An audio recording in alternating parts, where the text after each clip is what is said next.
What Really Happened with your host, Mike Rivero. The history the government hopes you never learn.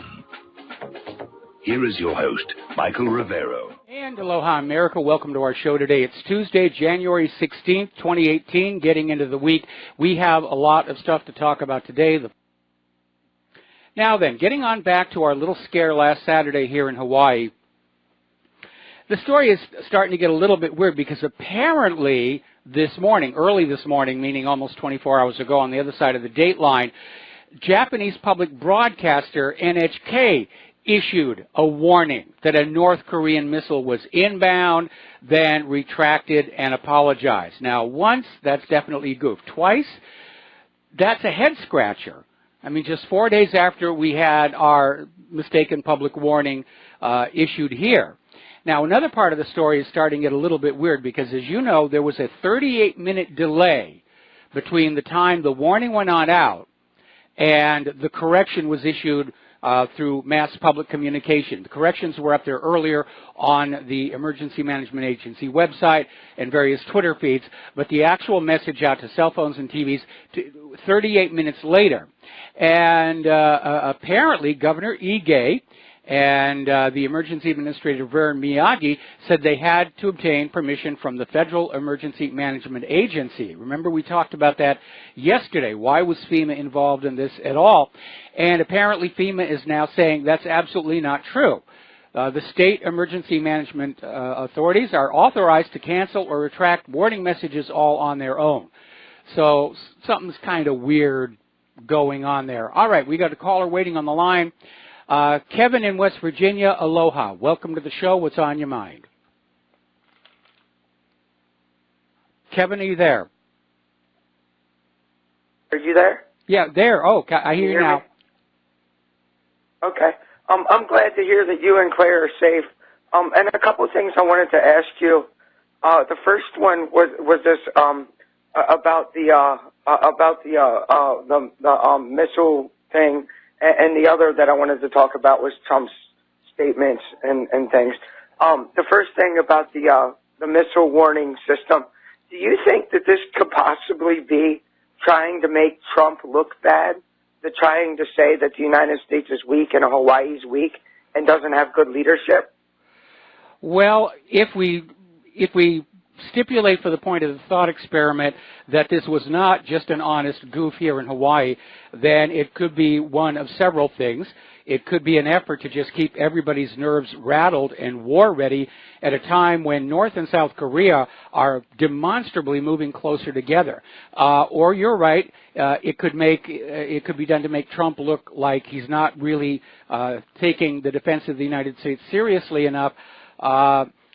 We're just going to have to sort of figure out what's going on here. But the fact that Japan got one just 4 days after we did, and there hasn't been an erroneous ballistic missile warning for a very, very long time before. Admittedly, they're just, starting to look for this ballistic missile warning system because at the end of the Cold War, they shut down the one they had before because there was one that they had before. But I don't remember any false alarms out of that one.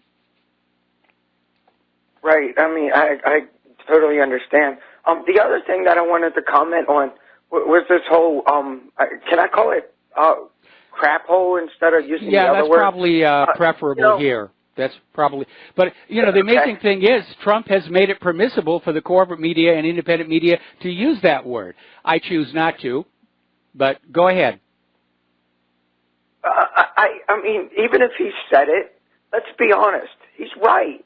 He's right. I mean, it might not be the good language to use, but I mean, why nobody wants to go and vacation down in Haiti or all these other third world countries when they're actually coming here to make their lives better. They're getting away from it because it is a bad place. Yes. So I think he's right. And the also thing that I think about with this Twitter thing coming out, that was the squash.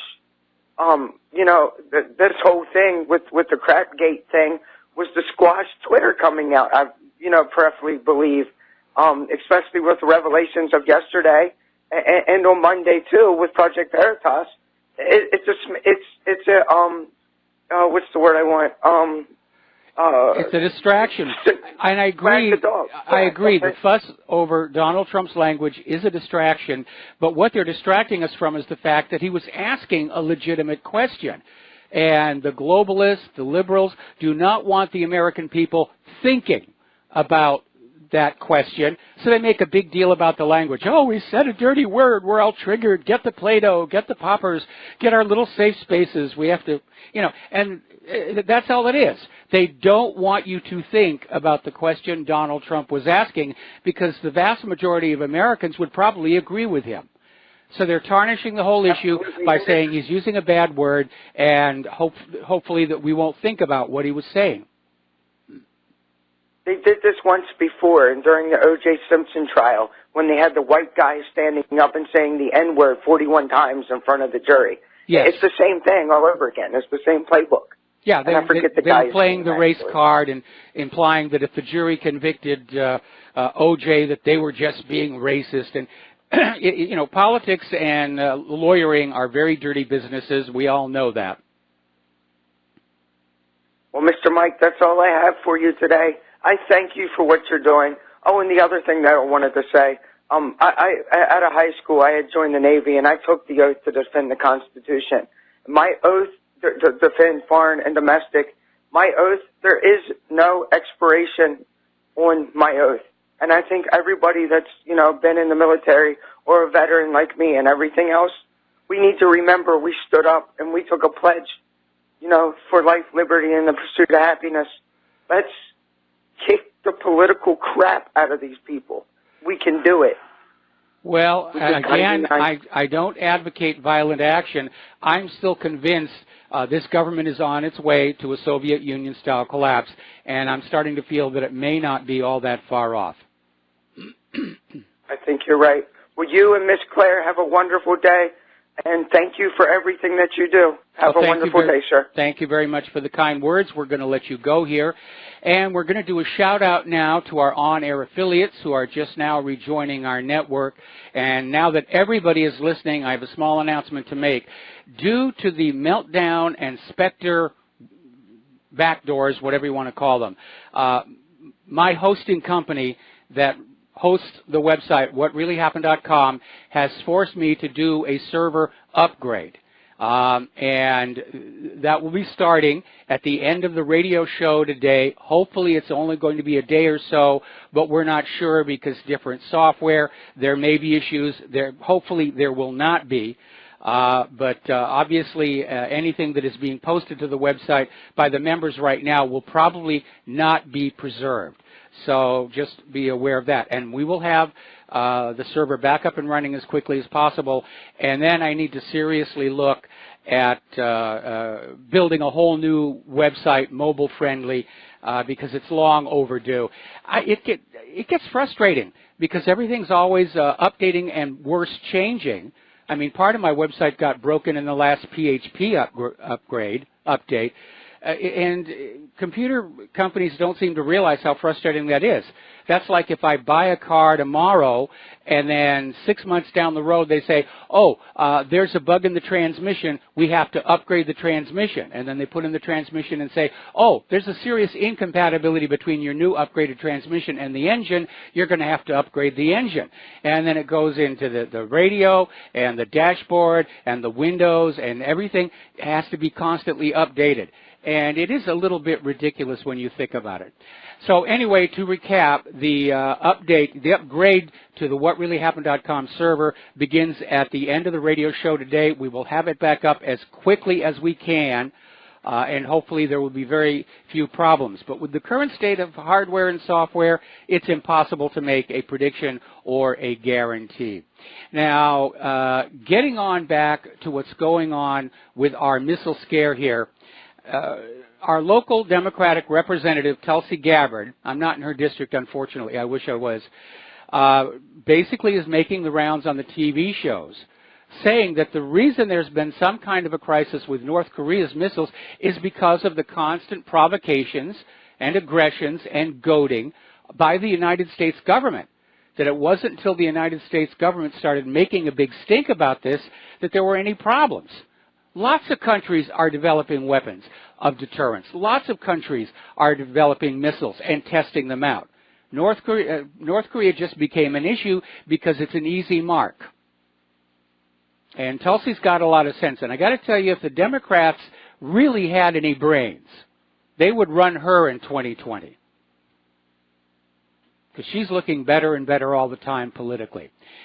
Now, getting on back to that whole immigration issue and DACA and the rest of it, Senator Chuck Schumer has now come on out after all this demonization and declaring that Trump is a racist and convinced that everybody believes it. He says, well, Trump can prove he's not a racist by supporting the Democrats' DACA amnesty bill, the Graham-Durbin bill, that would make DACA more or less permanent, even though Obama, when he created the program, described it as a temporary stopgap only. So it's a cheap shot, Chuck. I don't think Trump's going to go for it. And I don't think the American people, by and large, believe Trump is racist for a very simple reason. Illegal is not a race. And no nation has a totally open border immigration policy. That's an abstraction. It's an aberration. It is, in fact, an abomination. Now, getting into the domestic politics here, the House is now expanding their probe into Hillary Clinton's email, and they're getting ready to question the FBI director's chief of staff. And apparently the House Oversight Committee is confirming Jim Ribicki will testify as part of their investigation into Obama's Department of Justice probe into Clinton's illegally operated private home email server. So they're investigating the investigation. Now, either we might actually see something happen, or they're trying to whitewash the earlier whitewash. Yes, they botched the investigation, but they didn't mean to do wrong. It's kind of hard to know where they're going. We've seen a few people within these House committees, like Trey Gowdy, that appear to really be trying to do the job. But they are up against the vast majority of people inside the Beltway who realize that exposure of the Clintons means exposure of their own corruption. After 30 years of that cocaine connection to the CIA in Arkansas, a lot of people have gotten dirty with that. A lot of people have been using the Clinton Foundation as a tax shelter and a money laundry. And a lot of people had their fingers dipped into the pie at the Uranium One deal. So they're all compromised right now. Now, story coming on out of Zero Hedge, the original FBI probe into the Russian uranium bribes was concealed by the Obama Department of Justice. And Mueller, McCabe, and Rosenstein were involved. And that's why Mueller is trying to find something he can get Trump with, because sooner or later, his role in the cover-up is going to be made public. Because there was an FBI investigation into corrupt business practices when that deal was being made. And there were even indictments handed down. The indictment that was announced a few days ago, that wasn't the first one. And there were others, and they were all plea bargained away, wrist slap agreements, very serious crimes. If you'll just plead guilty, we'll just make it all go away. And it was all hushed up by the Obama administration to help Hillary Clinton. And it should be brought out and made public, because the public needs to know what the FBI is really like. They're not the swell bunch of crime-solving Joes that you see in TV shows and movies. That's just more corporate media propaganda.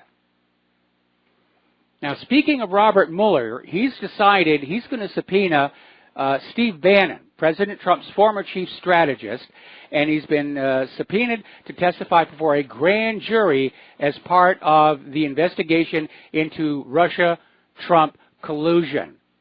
And I think what Mueller is hoping is that a still very ticked-off Steve Bannon might be persuaded to say something that Mueller can get that grand jury to at least issue an indictment to keep up the media campaign. Oh, there's something there. There's guilt there.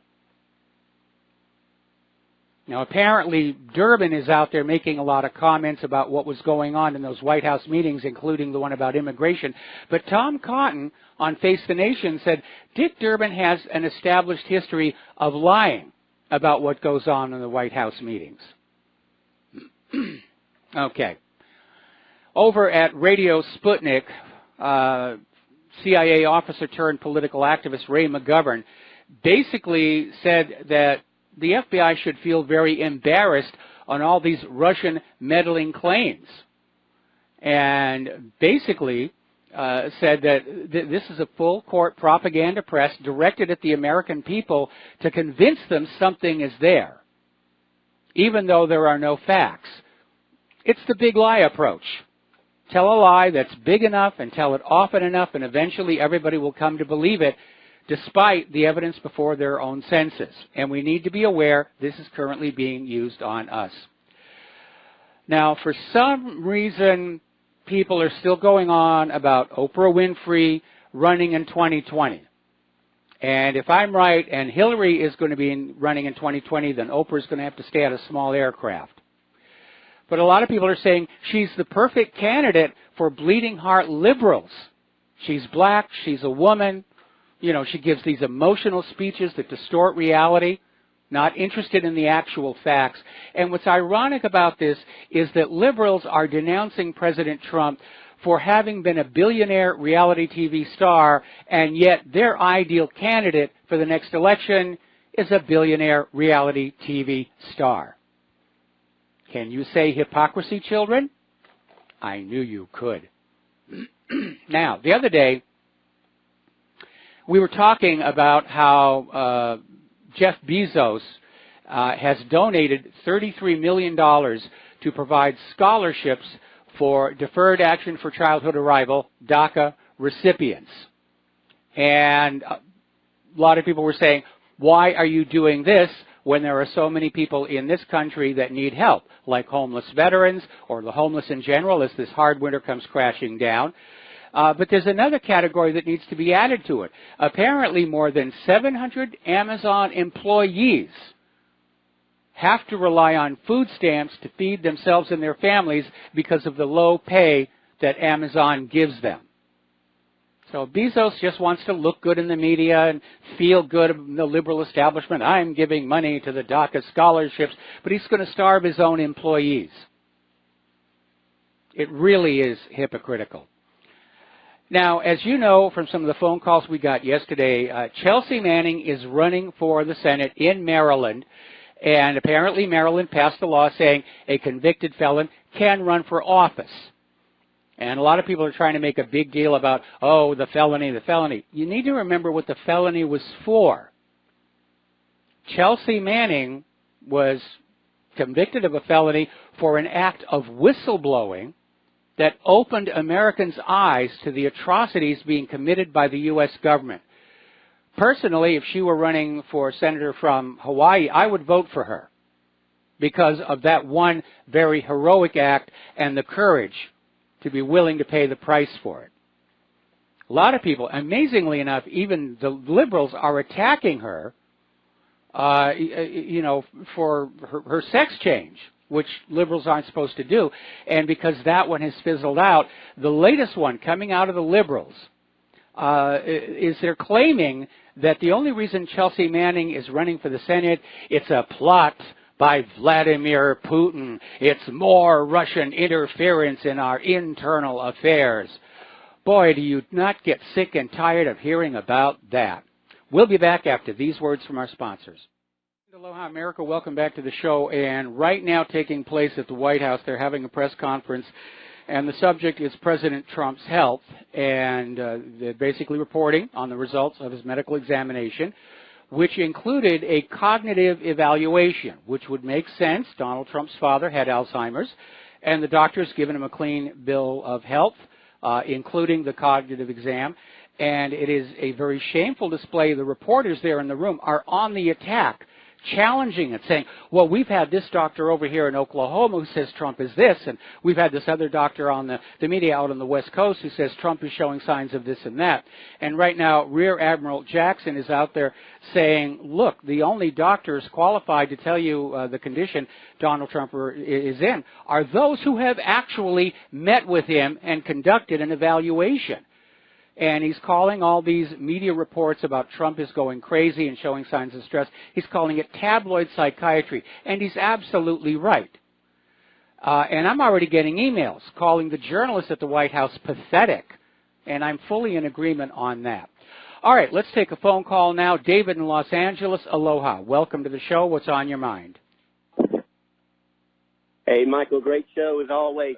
Thank you. I want to let you know I had some past experience with military notification systems, specifically there at Hickam and other places there. And what I wanted to let you know is there may be a little more to the story about what actually activated, because a lot of these systems are integrated. They're tied to each other. And it's very possible there's something called the Common Alerting Protocol, CAP. And CAP sounds like a great idea on paper. And what it was the answer to having one person activate something, and then that would trigger automatically a lot of other activations. I would just postulate that it is possible that whatever activated that system might have come from somewhere else, and they don't want to talk too much about it. But I know that the military there, PACOM or others, have the ability to declare something that automatically sets off other things in motion. At what point, by the time somebody figures out what it is, what it was, etc., seconds can turn into minutes, and minutes turn into hours. Last thing I'll just say is anytime you have telephone notification systems that are part of the puzzle, there's a lot of latency, and once you get that process going, it could kind of spin out of control before anybody can stop or redirect it. Just want to throw that out. Hope everybody is safe out there in Hawaii, but never accept the official explanation. There's usually the news, and then again, there is the news. Thank you, Michael. All right, thanks an awful lot. We're going to let you go here. I tend to follow Occam's razor, which is the simplest explanation is usually going to be the correct one. Not always, but it's always a good place to start. And there are a lot of people who thrill to find increasing complexity in theories about what's going on, and very often that will lead them off into just complete fantasies. In this case, my understanding, and I've been doing some digging and asking some people, is that the civilian state Hawaii Emergency Management Agency gets their alerts electronically from a variety of sources.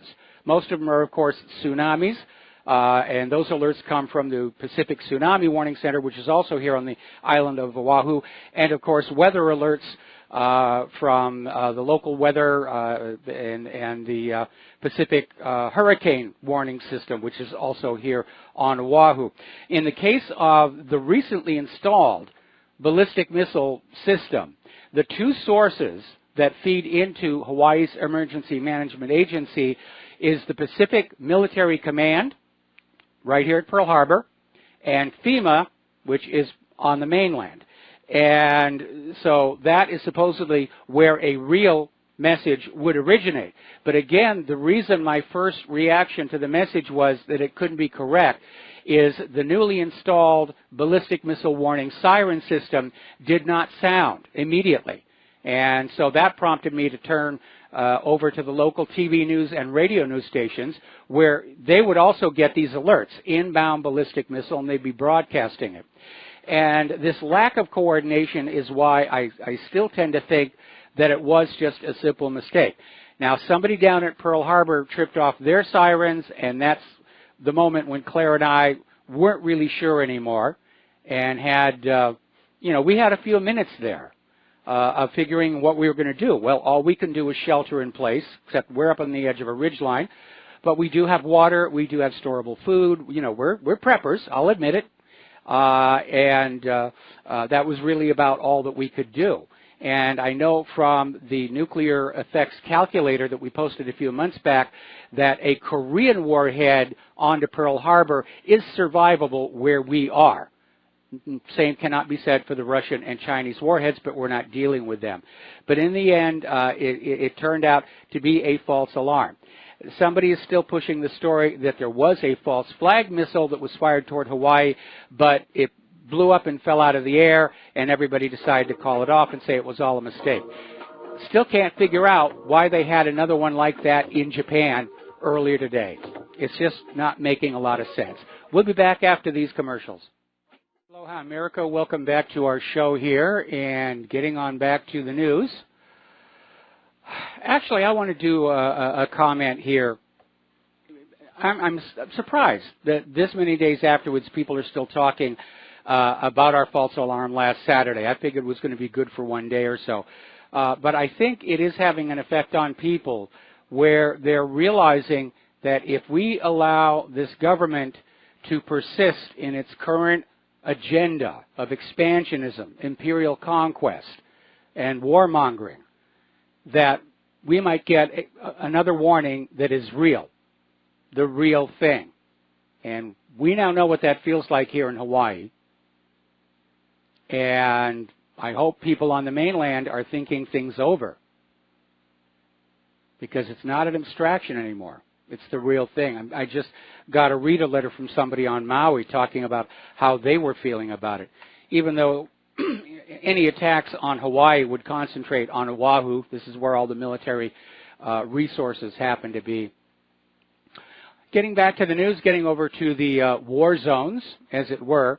Apparently in Syria, the situation in eastern Idlib is becoming more and more complicated for government forces as both ISIS and Hayat Tahrir al-Sham are pressuring the Syrian Arab Army and its allies. Now, apparently yesterday, ISIS captured a dozen villages southwest of the Abu al-Duhur air base and conducted several hit-and-run attacks on government troops in the areas of Uwajjat, Kana, and Rasam Kushuf. And in southern Aleppo, government troops regained Abu Ruwawi and entered Mathamiya and Tal Shahid. So they're still going back and forth, back and forth. But things may be getting ready to really heat up over there. Right now, Russia and the United States are literally engaged in a race to build the most military bases and expand their presence in the country. There's only one major difference between them. Russia has the permission of the government of Syria to be in Syria and to build bases. The United States does not. Now, the United States may be getting itself stuck in a real mess. They're committing to an occupation of Syria. And they're starting to bring in more militants. Some of these Syrian militants are in the United States seeking more CIA funding, ostensibly to confront Iran's influence in Syria, forgetting again that Iran also has the permission and blessing of Syria's government to be there. Now, a lot of these terrorists who are retreating from their positions in southern Aleppo and northern Hama are arriving in Idlib to try and slow down the advance of the Syrian army. And this next part is where it gets really, really dangerous. The United States is creating a Kurdish terrorist border force in Syria to define the borders of a new Kurdistan. In other words, they want to just carve off a piece of Syria and say, this is the new Kurdistan. Huzzah, huzzah. Erdogan over in Turkey is saying this amounts to the United States admitting to forming a terrorist army. And he's out there saying they're going to be dealt with, because Erdogan is sick and tired, first of all, of the problem with the Kurds, and he's very angry with the United States for the United States government support of the Kurds. And meanwhile, the U.S.-backed Kurds are mobilizing their civilians, saying that Turkey may attack at any moment. Well, there's no maybe about it, because according to this article in Zero Hedge, Turkey has notified NATO of an imminent massive invasion of Syria to fight the Kurds, to destroy Kurdistan. Kurdistan failed in Iraq. It's going to fail in Syria. And in the process, a lot more people are going to be killed and crippled. And ramping up the rhetoric even more, this is coming out of the Syrian Foreign Ministry. In reacting to the U.S. pledge to create a new border force in northern Syria, they're saying the Syrian army vows to end the U.S. presence in Syria. So this looks real. This looks like the war is really going to crank up there. This is going to bring the U.S. and Russia together. And that's going to be a bad day. Apparently, Russia has begun a massive ICBM launch drill. And it's basically involving truck-mounted ICBM launchers all across the country. So they're sharpening their sticks. They're getting things ready to go. Meanwhile, Trump is vowing to renew all-out economic war on Iran. See, he's going to relaunch this economic war by no later than mid-May unless the European powers join Washington in unilaterally rewriting the P5+1 deal. Now, Europe is happy with the P5+1 deal. Iran is happy with the P5+1 deal. This is the United States unilaterally wanting to destroy the treaty and impose something even harsher. Something that not only would forbid Iran from having nuclear technology, which they're allowed to have under the Nuclear Non-Proliferation Treaty, and they're trying to arm twist Europe into going along with it. And I can't imagine Europe's governments are all that happy with it. Now, it's interesting to see Israel, up until now, has been all in favor of this flood of migrants into Europe and in the United States of America, and it's a great thing. You know, why are you being so racist and unkind? Meanwhile, in Israel, they're acting quite differently. They're kind of tired of their African migrants, many of whom are Ethiopian Jews, and legally have a right to be there under Israel's basic right of return law. Anybody in the world who can prove Jewish ancestry can come into Israel and be a citizen. But Israel seems to have changed its mind in reference to the Africans, and Netanyahu is now calling them infiltrators. And he's asking officials to examine the feasibility of forcibly deporting thousands of African migrants. So, migration is good for the rest of the world, but we've got to keep Israel pure.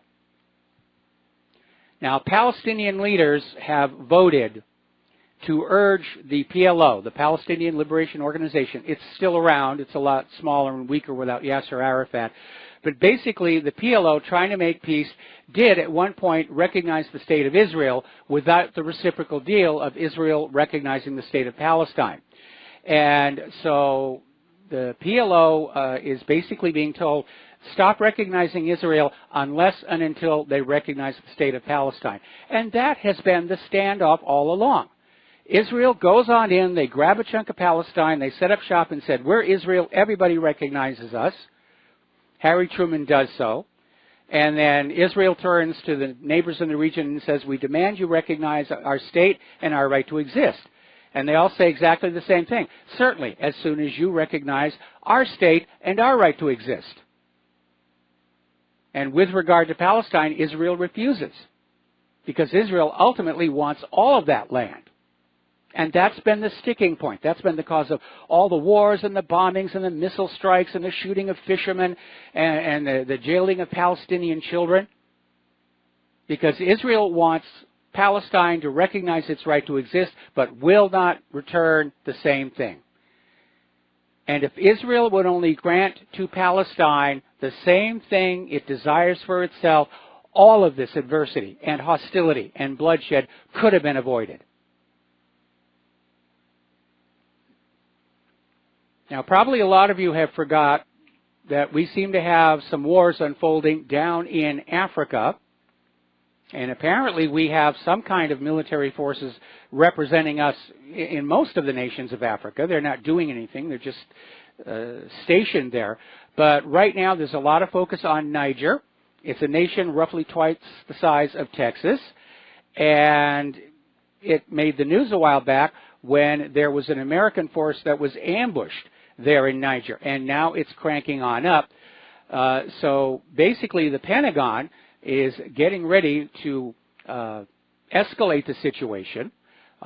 They've got 800 U.S. troops supporting Niger's military as they fight so-called militant groups. And many of these troops are Green Berets, Navy SEALs, and Marine Raiders. But the reinforcements have been mostly Air Force personnel there to manage a surge in surveillance flights by unmanned drones and manned spy planes. Apparently they spent $50 million for an airfield in Niger. So what's going on? Why is Niger so important? Well, Africa as a whole is the last remaining reserve of undeveloped natural resources. And Niger has a lot of minerals, including gold, and you know how desperate the American banking system is to come up with some gold to make up for some bad choices they made with other people's gold a while back. So it really is a world war. We're in World War III. Now, North and South Korea, despite all the rough talk around them, North and South Korea seem to be moving together very rapidly. They're putting down the hostilities. They're going to be celebrating the Olympics together. The North Korean and South Korean Olympians are going to be in a unified team. They are the Korea Olympic team. That's a very important symbol. Remember, South Korea's President Moon Jae-in is very much in favor of the Sunshine Policy. He wants to reunify the Koreas. North Korea has resources. South Korea has industry. It would be a win-win for both of them. It's outsiders like the United States who want to keep that DMZ in place because it would prevent the Chinese Road and Belt Project from reaching down into the Koreas to lower shipping costs for Korean products to reach Europe.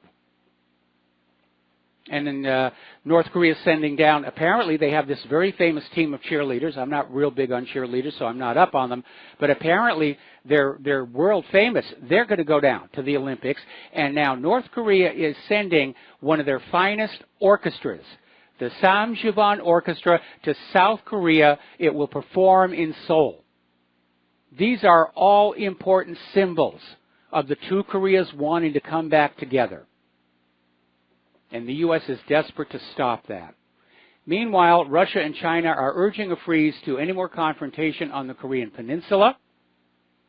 They're saying it's time to pull back from all this. I think everybody in Hawaii who heard that ballistic missile warning on Saturday would be saying, yeah, freeze it, freeze it. Let's tone this thing down. But the U.S., despite pretenses of diplomacy, seems to be heading back to the old habits. At bases across the United States, the military are going through exercises specifically designed for war in North Korea. We've bases all across the United States, and they're training for a war in Korea, specifically for a war in Korea. The U.S. is moving more warships and bombers near North Korea ahead of the Olympics, even though the U.S. had said they were going to stand down until after the Olympics. Apparently, the USS Wasp, an upgraded U.S. Marine Corps amphibious assault ship, arrived in southern Japan on Sunday. It's carrying the F-35. And the U.S. Pacific Air Forces have deployed 3 B-2 Spirit stealth bombers, along with 200 personnel, to the island of Guam. Now, North Korea is calling Donald Trump's nuclear button boast the bark of a rabid dog. And given the translations and everything, I have to agree.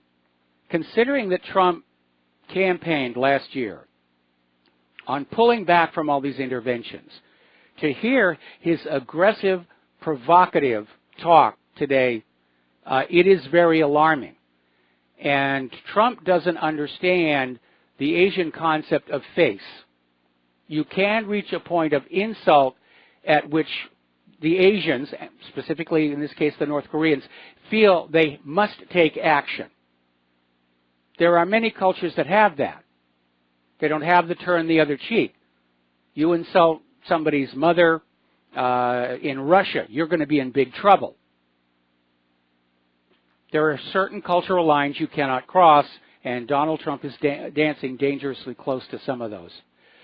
Now, Japan is tightening their patrols around North Korea at the request of the United States to hopefully interdict more oil tankers and gas carriers trying to get into North Korea to get around the embargo. So for all the talk about diplomacy with the U.S. is still maintaining these aggressive, provocative actions. And I guess everybody understands what's really going on. China's official military newspaper is warning war is not far. And it says war is not far from us. Regional situations around China are complex and unstable, and dangers are hiding under the peace. China cannot afford a military failure, so we must be fully aware of a potential crisis and be prepared for battle at all times. It's a typical thing you say to the military, but there seems to be an added intensity going on. Dangerous times that we live in. They're still going on with this White House press conference about Trump is very, very healthy, and he did very well, or actually they say exceedingly well on his cognitive screening. And the White House reporters are out there saying, well, we've got all these TV doctors and TV counselors and saying he's just gone batty, fruitier than a nut cake. Let's talk about the economy. Some interesting developments there. Apparently, as the petro-yuan looms, the Bundesbank has decided to add the renminbi to their currency reserves. So now the German bank is starting to acquire Chinese currency for their reserves. This is just days after China was rumored to threaten to stop buying U.S. treasuries. Now, China is denying that it's going to slow down or stop buying treasuries, but it's out there somewhere on the horizon. One thing China actually did do is they have downgraded the U.S. credit rating from an A- to a triple B+. It's just one notch down. But they're warning that U.S. insolvency would detonate the next global crisis. And just to make sure the message is heard, China has basically put the U.S. economy on a negative outlook, saying the U.S. is unlikely to pay off all their debts. We knew that. We'll be back after these few words from our sponsors. And aloha, America. Welcome back to the show here and getting on back to Trump's exam. Apparently, Trump himself requested the cognitive evaluation, again, because of what happened to his father, and he scored a perfect 30 out of 30. That's the report that we're getting, and hopefully that's going to tamp down on these people who are thinking they can get Trump out of office with the 25th Amendment, but they're still pushing on Russian collusion, hoping to be able to impeach him. And if the Democrats take the House this November, they're going to impeach him. They don't even care what reason they have. They'll impeach him because they think his hair is outrageous for an American president. All right, getting on back to the economic news. The Empire Fed Manufacturing Survey has tumbled for 3 straight months, dropping to a disappointing 7.7 in January. And actually, I'm going to have to take this back. This is an older article that somebody sent me thinking it was current. That does occasionally happen, so we have to be very careful about that. However, I would not presume that manufacturing is doing very well, especially after what they're now acknowledging was another disastrous holiday shopping season. Now, Bitcoin has taken a hit. I confirmed this one myself when it came on out. Bitcoin tumbled 20%. Over concerns that more and more countries are going to start cracking down on cryptocurrencies in general. And we know that the private central banks do not like cryptocurrencies because they operate outside the control of the private central banks. They are not loaned by the private central banks into circulation at interest. And that's how private central banks make their money. They just create money out of thin air. They loan it to you at interest. And then you have to work to find the additional money to pay that interest, which means you are now the slave of anybody who's got big, tall stacks of that ink and paper stuff. That's how it works. It's a system of enslavement. Now, a lot of concern about oil prices. They've been rather dramatic lately. And there may be a seismic shift on the way, because usually you talk about oil and they talk about the global benchmark of Brent crude oil, WTI. But apparently there's a Siberian oil blend. It's called ESPO, and it's selling at enough volumes where it may take over as the new global benchmark. And if that happens, the world fuel and energy market will shift significantly in Russia's favor.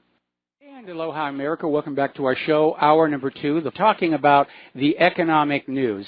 And Venezuela held a meeting of the Bolivian Alliance and is urging other countries to adopt its new oil-backed cryptocurrency. And the nations involved are Antigua, Barbuda, Bolivia, Cuba, Dominica, Ecuador, Nicaragua, St. Lucia, St. Vincent, and the Grenadines, St. Kitts, Nevis, Grenada, and Venezuela. So Venezuela, having been victimized by the dollar-centric Western economy, is now trying to set up their own, with their own group of nations to conduct commerce among themselves without it being siphoned off or bled off by private central bankers in other countries.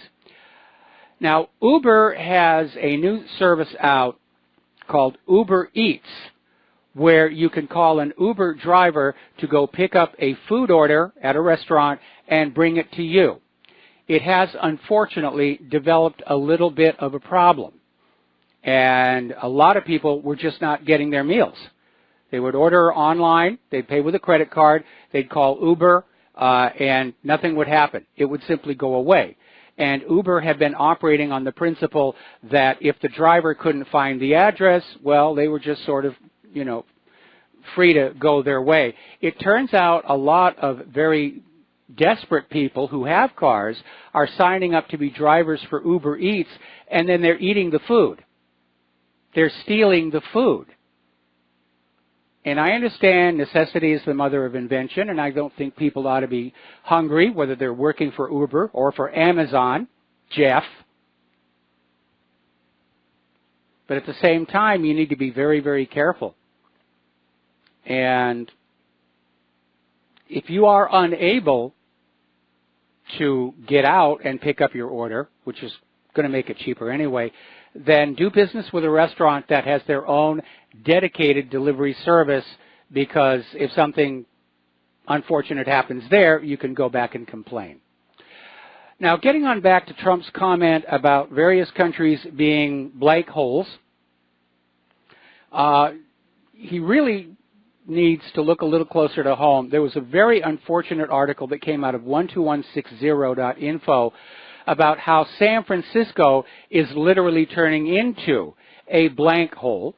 And in this article, there's literally a map of the downtown area showing the problem of defecation on the streets, sidewalks, in the alleys.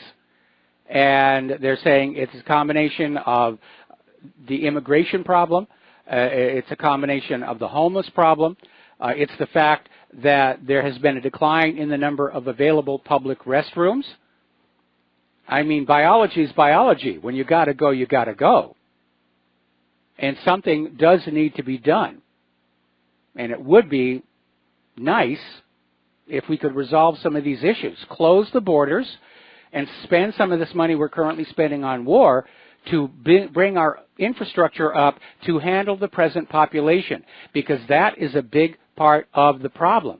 Our population has been growing since the 1950s, and yet there hasn't been significant increase in the infrastructure since then. As housing density increases, water systems are becoming strained. As volume of traffic increases, roads are more rapidly being damaged, but nothing is really being done. And the same thing applies to the illegal immigrant homeless population. There's got to be some place for them to go, and there isn't. And again, when as the population grows, eventually the entire sewage system will be overwhelmed. It's not being expanded. So, well, apparently good news for somebody in this country. The 450 Mega Millions jackpot was won by a single winner, 20-year-old kid. And all I can say is I hope he is a reader and listener of what really happened and presumably a donor. Nudge, nudge, wink, wink, say no more. Let's take a phone call. Mike in Arkansas, aloha. Welcome to the show. What's on your mind? Yeah, it's Mike in Alaska. Oh, I'm sorry. I misread it. Okay. It's okay.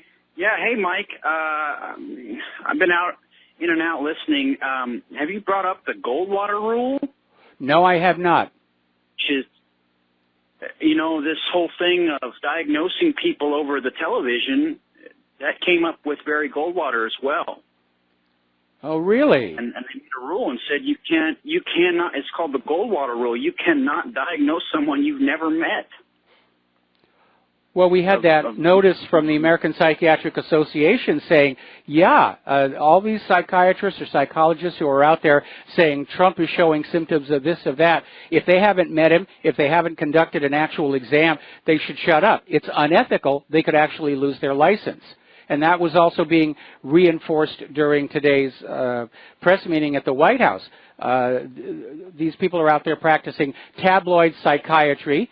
They're just wildly guessing what they hope to be true, and they don't really know what they're talking about.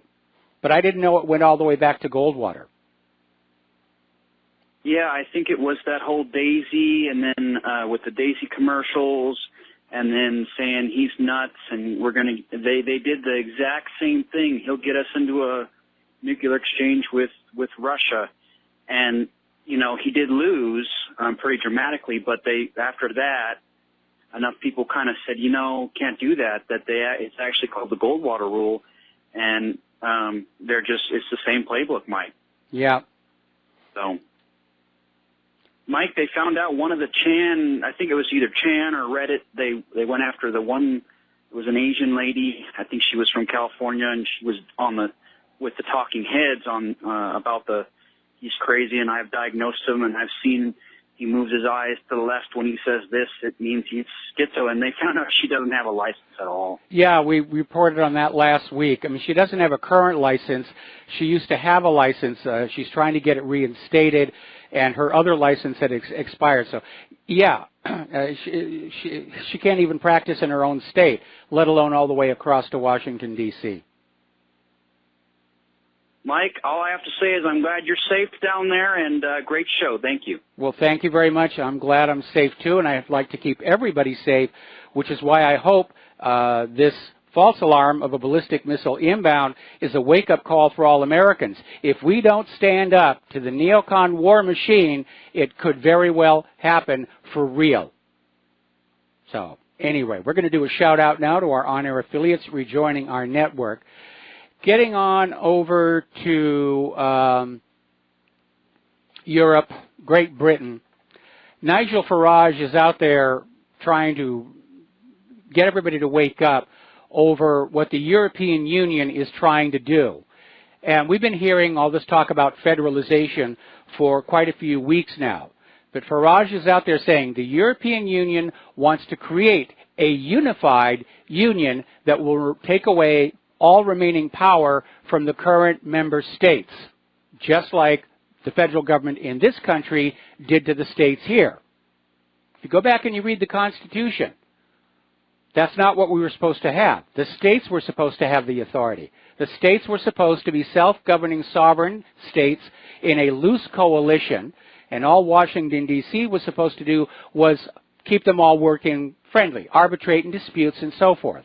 And the central federal government didn't have any power and authority other than during wartime. Couldn't even keep a standing army. Look how far we have declined from that noble vision.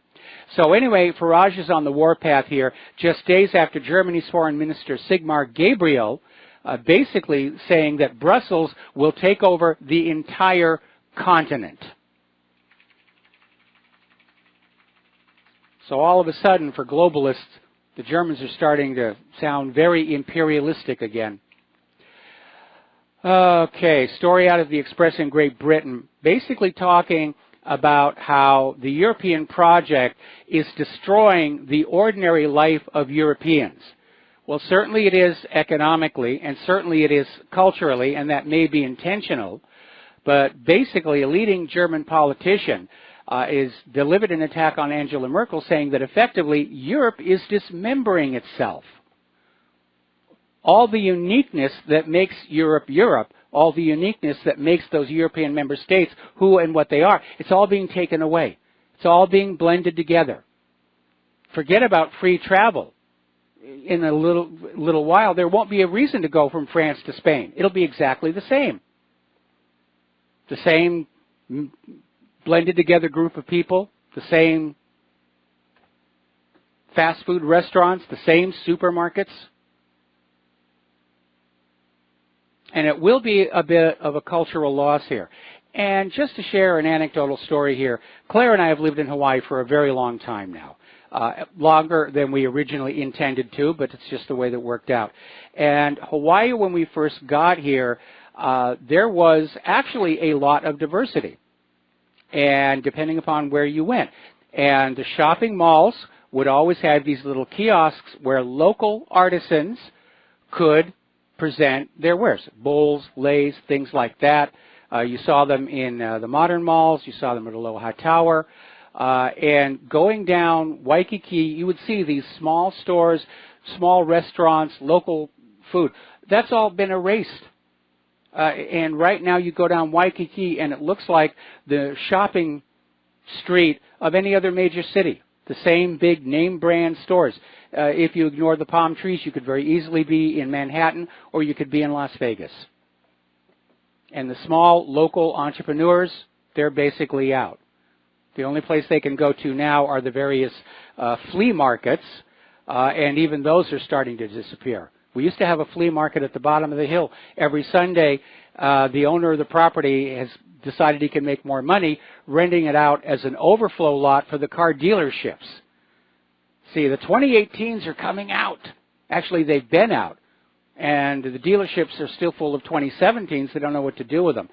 So they've rented this huge lot down at the bottom of the hill. It used to be a multi-screen drive-in movie theater. It's a very large space, and it's full of cars, just full of cars. Now, apparently, they're talking about a pole exit, you know, the difficulty that Poland and Hungary are having with Brussels. But observers are saying that there almost appears to be a growing split with all of Europe, with the conservative Eastern Europe and the liberal Western Europe pulling apart. And that could be the beginning of the end of the EU as well. Now, up in Germany, leading members of Germany's Social Democrats are now expressing skepticism over this preliminary coalition agreement that they reached with Chancellor Angela Merkel's conservatives, just days after Merkel was hailing the deal as a breakthrough. But it looks like it may not happen after all. And Merkel may be forced to hold new elections, which she is probably not likely to win this time. Latest word out is that Homeland Security Secretary Kirsty Nielsen is saying that the Department of Homeland Security has asked federal prosecutors to see if they can lodge criminal charges against sanctuary cities that refuse to cooperate with federal deportation efforts. I think it would be a really good idea. But I question the language. Charges against the cities? I think it should be charges against the controllers of those cities, the mayors and the other officials, or the governors in the case of sanctuary states. Bring Title VIII to bear on them. We'll get something done. All right, support Republic Broadcasting and keep us on the air. The postal address to send your support, check, money order, something like that, is Republic Broadcasting Network, 2251 Double Creek Drive, number 302, Round Rock, Texas 78664. If you want to call on in and become a recurring subscriber. The number is 800-724-2719, extension 03. And we all thank you for your support because we need it. Speaking of which, BBC is now out there asking the question that if you do not want to date transgender people, does that make you transphobic? This is political correctness way out there. And apparently one of the responses they got to this question is somebody said, you know, would you as a male go out with a transsexual woman? And this one respondent said, I believe it's your choice and I would choose not to.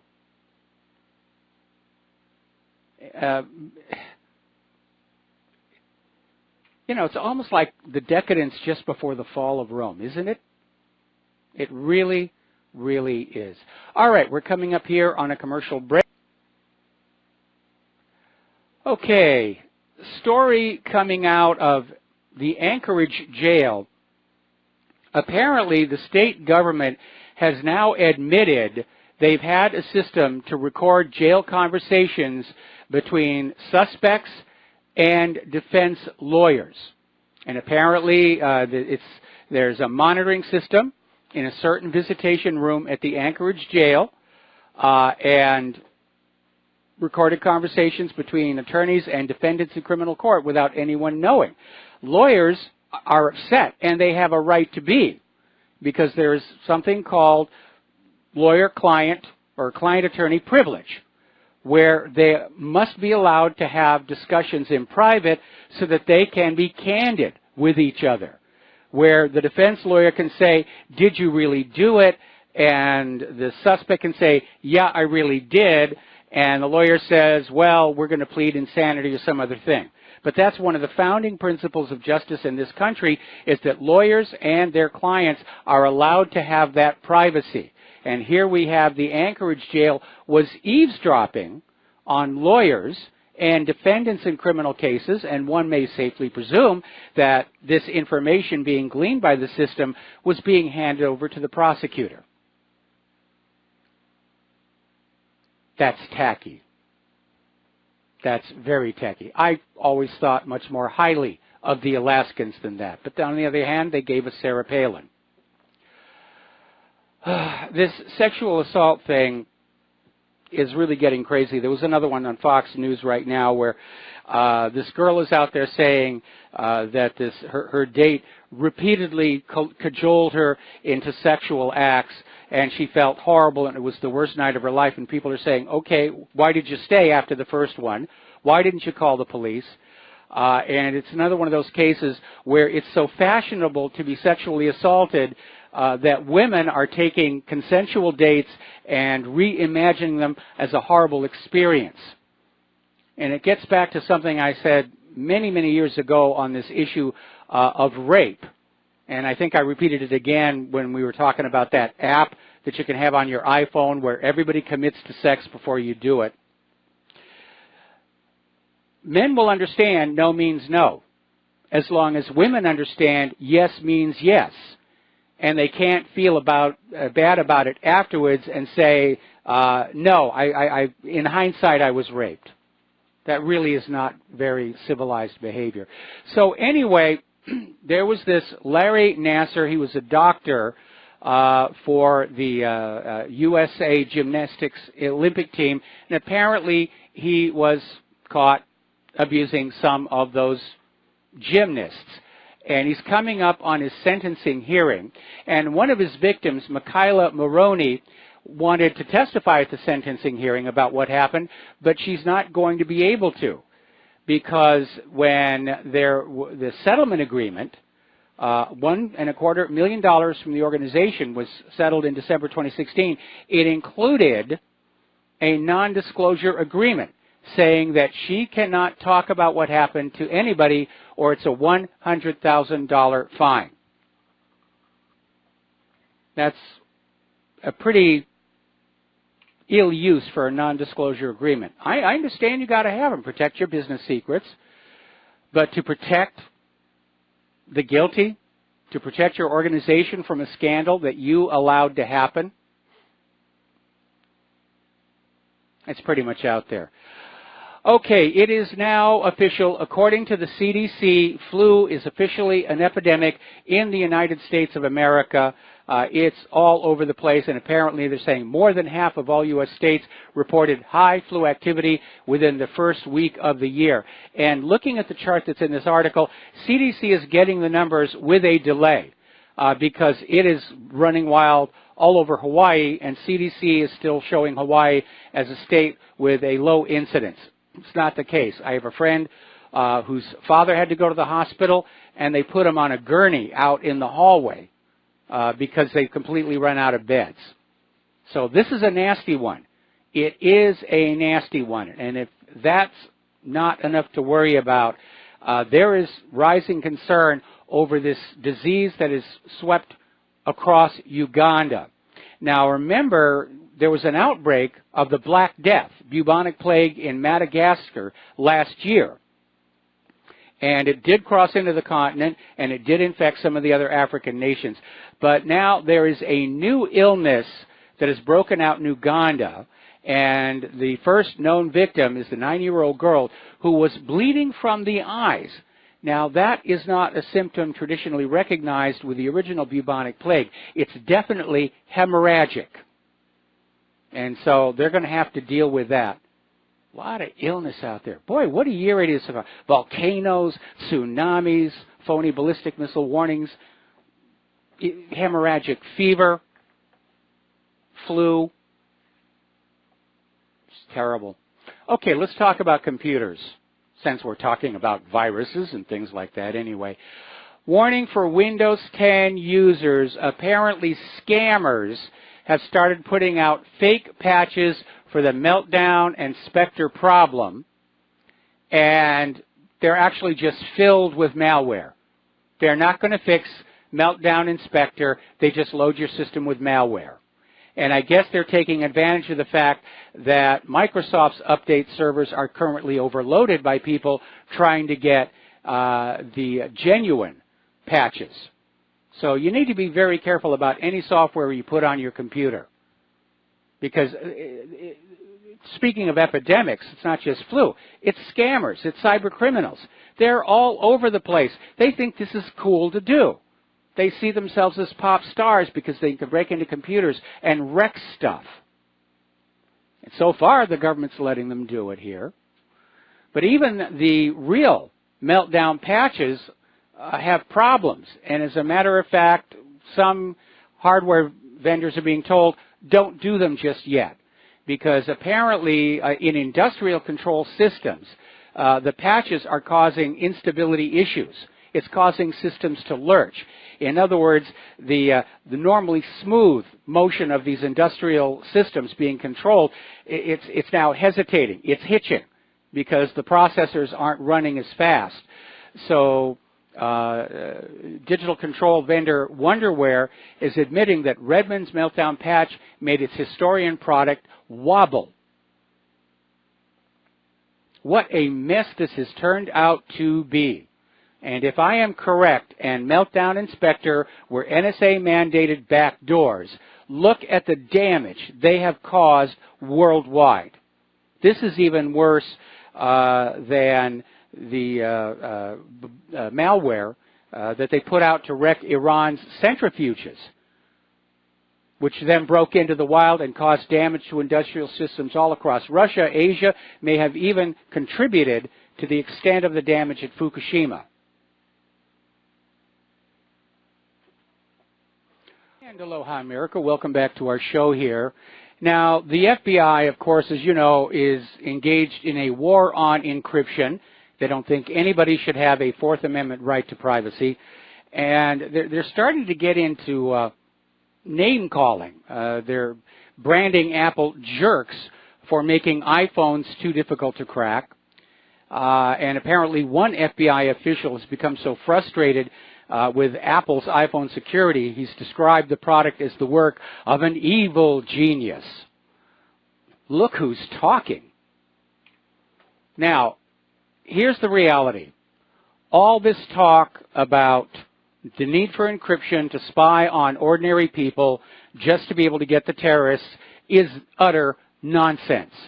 As we demonstrated in our NSA challenge, real criminals and real terrorists can quite easily come up with systems of encryption the NSA cannot crack. And that's the reality. And that means that all of this desire to spy on law-abiding Americans by the government is a symptom of a government that has grown very much afraid of their people. We're not buying the lies anymore. We're not doing what we're told. We're not cowering around their ankles and feeling like our lives cannot go on without the government around to protect us. That's what they're worried about. We're breaking free. And they're trying to just keep looking at us, partly to see if anybody's planning to do something nasty, but mostly to try and just scare us back into silent obedience. The Gestapo pulled the same thing on the German people. They deliberately cultivated this myth that the Gestapo heard everything, they saw everything, they smelled everything, they could even read your mind.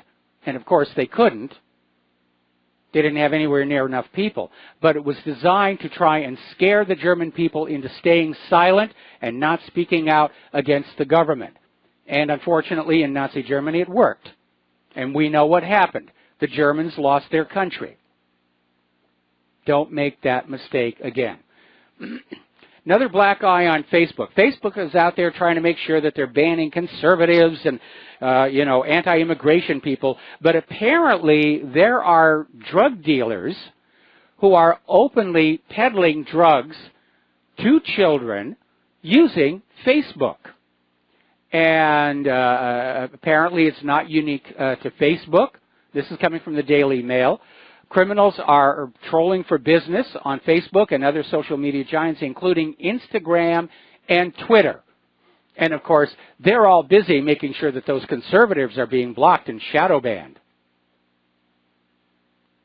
Boy, oh boy. There is a new version of the Mirai botnet. It's called Okiru, and it's hunting for ARC-based kits. Basically, this is the first nasty able to infect CPUs running the ARC technology. And these RISC-based ARC-embedded processors, they're used in a variety of Internet-connected products, including cars, mobiles, TVs, cameras, and more, and turning them into botnets. So if you're wondering why your modern electric car isn't driving all that well, it may be busy sending out nasty mail. We'll be back after station identification. Aloha, America. Welcome back to our show. The phone lines are open, 800-313-9443. And we have a caller waiting, Brendan in San Francisco. Aloha, Brendan. Welcome to the show. What's on your mind? Hi, Mike. I'm just calling about this new wave of censorship that's going on. Yes. Specifically, YouTube. They recently censored a gentleman. I'm not too familiar with his work, but I've come across it because I am a aerospace enthusiast by nature. It's Crow 777. It's Crow with 2 R's, and they just recently shut down his account for a video that he posted quite some time ago, which was simply he does high def of the moon. And there was a video that he posted that had some weird waveform. And I don't know if you've seen it, but I encourage you to look it up. And I'm wondering what your thoughts are. First of all, what the wave might be. And second of all, why would they pull down a video that was posted years ago? Not just pull it down, they canceled his account. Any thoughts? Well, I'm looking at the videos right now, so in point of fact, his channel has not been taken down. Frankly, I'm looking at some of these videos, and I think his theories are a little bit out there. But I'm more concerned about YouTube censoring political content as we hover on the edge of a war. But again, I'm very concerned that they are not apparently policing criminal activity taking place on their social media platforms. I remember many, many years ago, we got blacklisted by PayPal because of our political content, and I fired back pointing out how PayPal was perfectly happy to do business with all kinds of pornography sites, including one that was selling child pornography. And PayPal reinstated us, and they've been very polite to us ever since then, and they have now spun off a second payment system specifically for the adult trade so they can keep their main image squeaky clean. There's a lot of hypocrisy and double standards going on in social media. All of this is being politically driven. The politicians want us to, get the liberal side of what's going on. The politicians want us to see the reasons to go to war. They don't want us to see the arguments against war. They don't want us to see conservatism. And the other issues just aren't all that important anymore. Anyway, thank you very much for the phone call. We're going to let you go. And getting on back to computers, apparently, Transmission, which is one of the most used non-commercial BitTorrent clients, has a vulnerability that allows outsiders to gain control over people's computers. And the flaw affects users who have remote control enabled with the default password. Yeah, that's definitely something you shouldn't do. If you have some reason to have any kind of a system allow for remote external access and control, change the default password. And this vulnerability was revealed by a Google researcher who plans to disclose similar remote code execution flaws in other torrent clients as well. Now, researchers over at Princeton and Purdue have come up with a rather unique way to paralyze a computer, and this is from outside. Now, this is still a proof of concept, and hopefully it will stay that way. But apparently they have discovered that if you put out low-frequency noise at the exact correct frequency, you will prevent a hard drive from working correctly, because it'll start resonating and shaking and the read-write head won't hit the tracks correctly. Obviously, solid-state drives would not be affected by this, but apparently they successfully showed they prevented a closed-circuit TV system's digital video recorder from recording the camera signal. The obvious implication being that somebody could play a low frequency prior to committing a crime and not be caught on the security cameras. Solid-state memory is starting to look really, really good. Now, Amazon has yet another plan to intrude into your home. They have this so-called EchoSpot smart alarm. It's an alarm clock for your bedroom that also has the built-in camera and microphone. One of the things they're claiming it will do is when you are dressing, it'll tell you how well you look, whether your shirt goes with your pants, if the tie is really appropriate, and other things. But obviously it opens up the possibility for somebody to be peeking into your bedroom during your more intimate moments. No way would I have one of these in my bedroom. Actually, I'm not going to have one in my house. I don't even use Siri on the cell phone. It really is getting overboard. And to prove that, another story out of the Daily Mail, apparently the latest cars include sensors to basically make sure the driver is okay. We know that there have actually been alcohol sensors on some cars for a while, but apparently automakers, yes, they can track your vehicle's location. They're tracking how fast you drive, what entertainment you listen to through internet-connected systems, where you're going. The newer cars can even look at your eye movements, measure the weight of the people on the front seats, the weather on your streets, and keep track of where you prefer to eat. All of this, of course, sold to online marketers. I really think there should be an opt-out on that. I really do think there should be an opt-out. I understand advertisers want this information, but let them come and ask. Don't turn our appliances into spies for the enemy. Don't turn our cars into spies for the enemy. Don't turn our appliances into spies for the enemy. That really is crossing a line. We do have an inherent right to privacy. Not because we're doing something wrong, but because what we do in the privacy of our own homes is nobody else's business. I really get sick and tired of people who come on in and say, well, if you're not doing anything wrong, you have nothing to hide. Oh, okay, let's put a TV camera in your bedroom and see what you do with your wife. You're not doing anything wrong. You shouldn't have anything to hide. Oh, that's right, Amazon just did that. We're going to do shout out now to our on-air affiliates who are just now rejoining our network. Apparently, Canadian authorities have arrested an Ontario man for operating a website that collected stolen personal identity records and credentials from some 3 billion online accounts and sold them for profit. As we found out yesterday, one of the customers may be corporations who are stealing identities and using them to post on comment boards on pending litigation to try and fool the government into thinking the American people want more of our consumer protection laws taken away. But according to the RCMP, 27-year-old Jordan Evan Bloom of Thornhill is the person behind the notorious LeakedSource.com, a major repository that compiled public data breaches and sold access to the data, including plain text passwords.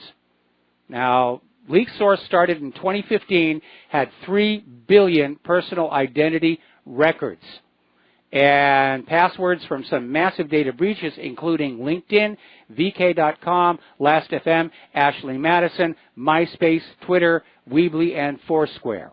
And if you had the money, you could go on in there and you could just buy all this data that you wanted.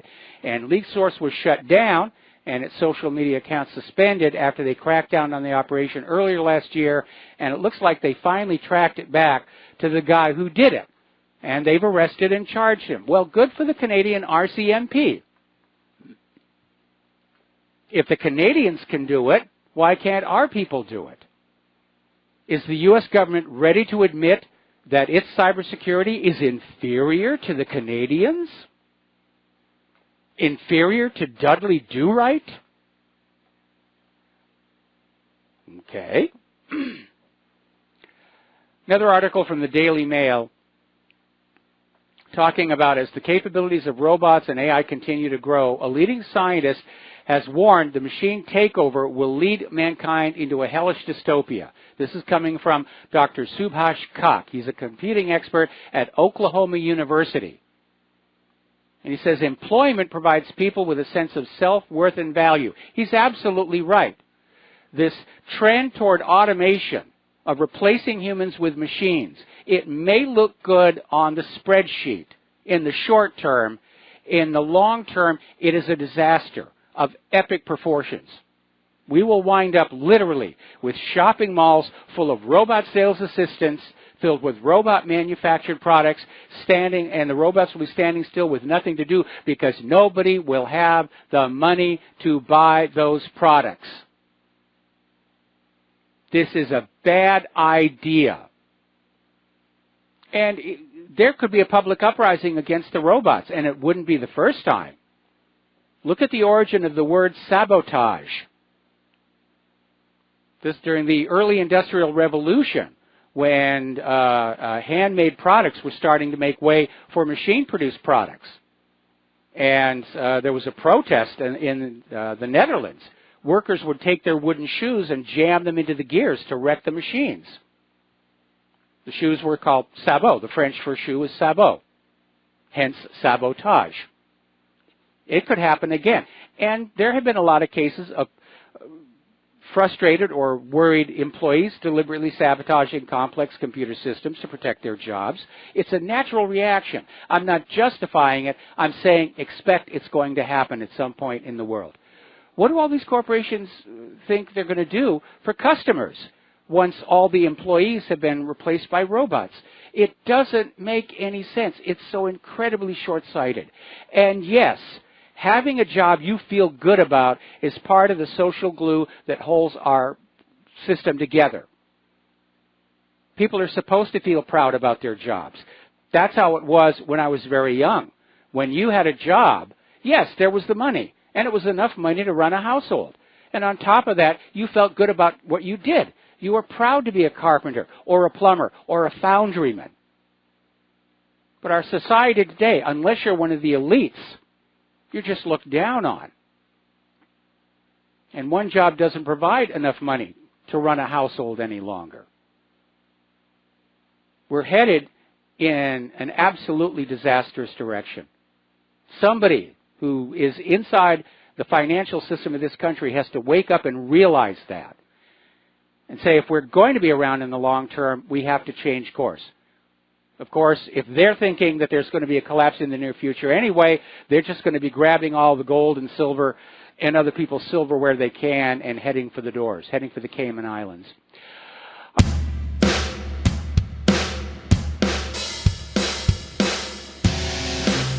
This is William, hopefully your favorite videographer from 2X Publishing. I hope you enjoyed this video. If you like it, please leave comments below, or like, follow, or subscribe to us and get notices of all our videos. We love it, even when you call.